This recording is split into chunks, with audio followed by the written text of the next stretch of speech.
वंदे मातरम। मेरे मित्र श्याम गिरी इनके मुद्दा भारत का इस चैनल पर मैं आपका स्वागत करता हूं और इसके लिए खेद प्रकट करता हूं कि पिछले कुछ दिनों में मैं रेगुलरली वीडियो नहीं कर पाया क्योंकि मेरी तबीयत थोड़ी सी ठीक नहीं थी। अब आशा और विश्वास है कि आपको रोज मिलूंगा और पक्का मिलूंगा। कल दशहरा था और दशहरे के दिन महाराष्ट्र में उद्धव ठाकरे का एक मीटिंग हुआ, फिर एकनाथ जी शिंदे जी का हुआ, फिर पंकजा मुंडे और धनंजय मुंडे इनका एक हुआ और मोहन जी भागवत इनका भी एक हुआ, मनोज जरांगे इनका भी हुआ। तो शायद आप ये सोच रहे होंगे कि ये जो 5 मीटिंग्स हुई और उसके बारे में मैं कुछ कहूँगा, तो उसके लिए आपको मेरे मराठी जो चैनल है अनिल गगनविधि थत्ते वहाँ जाना पड़ेगा, क्योंकि आज मैंने एक और अलग सब्जेक्ट हिंदी के लिए चुना है और वो है क्या बाला साहब ठाकरे के डेड बॉडी से कोई हेरा फेरी उद्धव ठाकरे ने प्रॉपर्टी के संदर्भ में की है। कल रामदास कदम जो है उन्होंने ये आरोप किया।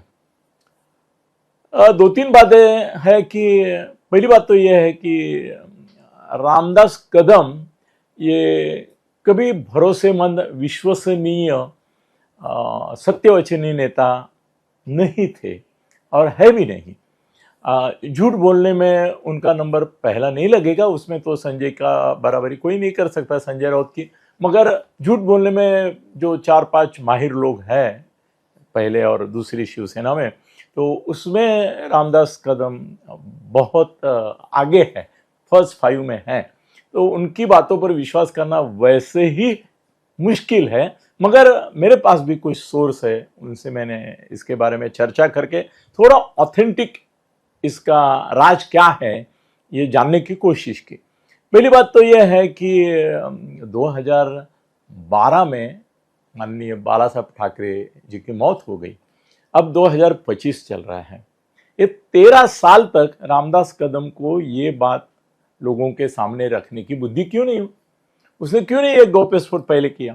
13 साल क्या वेट कर रहा था?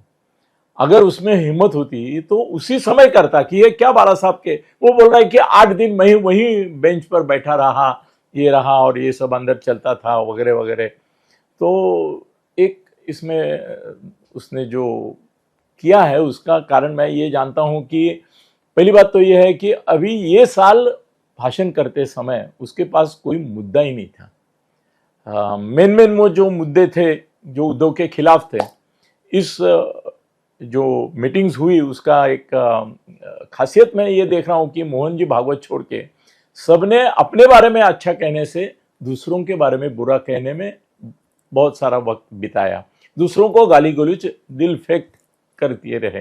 तो ये गाली गलौज के ही प्रोग्राम बाकी 4 जो हुए वो दूसरों के खिलाफ के, अपने साइड में नहीं थे। तो इसमें रामदास कदम को ऐसा लगा होगा कि भाई अभी कुछ खलबली मचनी चाहिए, सब जगह चर्चा होनी चाहिए, सबके ऊपर अपना भाषण, शिंदे साहब के भी ऊपर जाके अपने भाषण की हेडलाइन बननी चाहिए।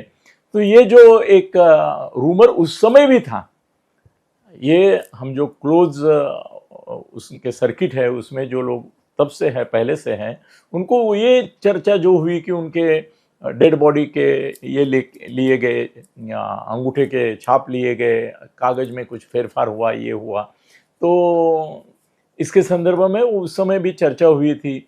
मगर उसका सच मैं बताऊं क्या है ना कि खाली सेंसेशन बढ़ाने में मुझे कोई इंटरेस्ट नहीं है। इसके पहले भी ऐसा है कि कल से चैनल वाले यही मैं देख रहा हूं कि यही मुद्दा उठा के ऐसा दिखा रहे, सस्पेंस क्रिएट कर रहे हैं कि सच में ऐसा कुछ हुआ है और उनका टीआरपी उसमें ही है। उनको बेचना है ना खुद को, हमको बेचना नहीं है खुद को, हमको सत्य बताना है। तो मैं आपको बताता हूँ इसके बारे में। मेरे पास उस समय भी जब चर्चा हुई तब संजय राउत, उद्धव से भी मेरे अच्छे संबंध थे और सबसे अच्छे संबंध थे, ये पार्टी एक थी। तो उस समय इस प्रकार की चर्चा जो थी वो रूमर या गॉसिप के रूप में हुई, जो हर बड़े आदमी के बारे में होता है। हर बड़े आदमी के बारे में आपने देखा होगा कि इसके लिए एक अलग वीडियो मैं दयानंद जी नेने के साथ बैठ के बनाऊंगा कि आज तक कौन कौन से बड़े, इंडिया के ही बोलूंगा, कि लोगों के बारे में उनके ही 2 विल मृत्यु पत्र कोर्ट में गए और उसके ऊपर बहुत सारी बहस हुई कि ये झूठा कौन सा है, सच कौन सा है, इसमें फेरफार कर गया वो सच है या पहले वाला सच है, दूसरे वाला है दूसरा पूरा असत्य है क्या वगैरह, ऐसे बहुत चर्चा। आचार्य अत्रे से लेके बहुत सारे, हमारे एक मित्र है गवा बेहरे, वो खुद को गोरा अत्रे कहते थे, उनकी तो बात मुझे याद आती थी। उन्होंने मुझे पहले ही बोला था कि मैं 2 मृत्यु पत्र करूंगा। मैं बोला क्यों, मेरे तुरंत समझ में नहीं आया। वो बोले नहीं, मेरे मरने के बाद मुझे कंट्रोवर्सीज के रूप में ही जिंदा रहना है, तो 2 करूंगा और दोनों ही ऐसे करूंगा कि दोनों सच लगे और दोनों झूठ लगे। और उन्होंने सच में ऐसा किया। एक में अपनी प्रॉपर्टी अपने बेटे को दे दी, दूसरे में किसी उनकी एक मैत्रीण थी उसको दे दिया। और बहुत ये कि आचार्य अत्रे के बारे में भी कोर्ट में मैटर गया था। तो ये हमेशा होता है, इसकी डिटेल हम ले लेंगे नेने साहब से। मगर उस समय मेरी संजय से भी बात हुई थी। मैं बोला ये ऐसी चर्चा है। वो बोला अनिल तुमको मालूम है ना कि ये सब मामला कोर्ट में जब जाएगा तब ये बात आगे आएगी कि जब ये आदमी लिखा पढ़ा आदमी है, सिग्नेचर खुद की करता है। ये उद्धव का मामला ऐसा हुआ था। उद्धव जब बीमार था, बहुत बुरी तरह बीमार था, पैरालाइज हो गया था, तो उसको तुम्हारे बाबा साहेब पुरंदरे का नाम लिख के सिग्नेचर करने के लिए 1 घंटा लगा था। इतना टाइम खाली उसको सिग्नेचर करने के लिए, बाबा साहब पुरंदरे को जो महाराष्ट्र भूषण पुरस्कार दिया उसके ऊपर सिग्नेचर करना था खाली, और ऊपर उनका नाम डालना था। 1 घंटा लगा उसको। तो ऐसी हालत उसकी हो गई थी। मगर बाद में उन्होंने एक आइडिया की, ये खरा गौप्यस्फोट है, कि उन्होंने एक आदमी जिसको जाली सिग्नेचर करने का ये था, अनुभव था और करता था, किसी की भी सिग्नेचर आप उसको दे दो, एक 5 मिनट वो देखेगा फिर आपको हुबेहू वैसी करके दिखाएगा। तो उद्धव ठाकरे के जो सिग्नेचर थे उसमें से जितने डिजिटल थे वो तो ऑटोमेटिकली कंप्यूटर से निकलते थे, भेजे जाते थे। मगर उद्धव की सिग्नेचर के लिए एक आदमी, बाद में जब ये मामला हुआ कि बाबा साहेब पुरंदरे का सिग्नेचर करने को 1 घंटा लग गया, तो उनको समझ में आया कि अभी क्या गड़बड़ होने वाली है। तो ये मैं गौप्यस्फोट करता हूं कि उन्होंने एक डुप्लीकेट रखा था। इसके बारे में मेरे दोस्त ने अगर परमिशन दी तो उसका नाम लेके मैं बोलूंगा कि ये तो बात मुझे इसने ही बताई है। मगर एक रखा था जो जाली सिग्नेचर उद्धव जी के करता था, और सरकारी कागजात उस समय जब वो बिल्कुल हिल नहीं रहे थे उनकी बॉडी। हाँ, और एक बात मुझे शेयर करना है जो मुझे आश्चर्य लगा, आज किसी टीवी चैनल वाले ने कैसे नहीं किया। यूट्यूब पे थोड़ा आया है मगर चैनल नहीं आया। जब उद्धव ठाकरे खड़े हो गए भाषण के लिए आके, तो एक सेकंड ऐसा आया कि जब वो ऐसे थोड़ी गिड़गिड़ाए और फिर तुरंत संभल गए वो।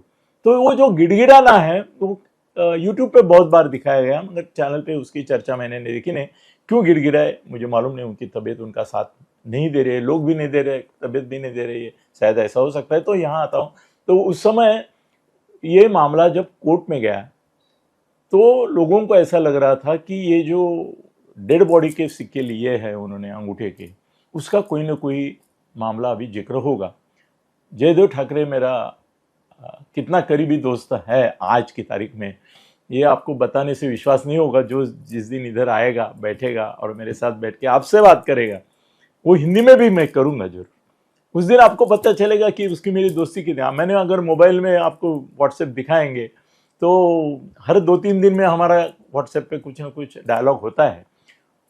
ये जब मामला जयदेव का कोर्ट में गया तो जितने भी कागजात सबमिट हुए उसमें से एक भी कागज पर बाला साहब का अंगूठे का सिक्का नहीं था, सब जगह उनके सिग्नेचर थे।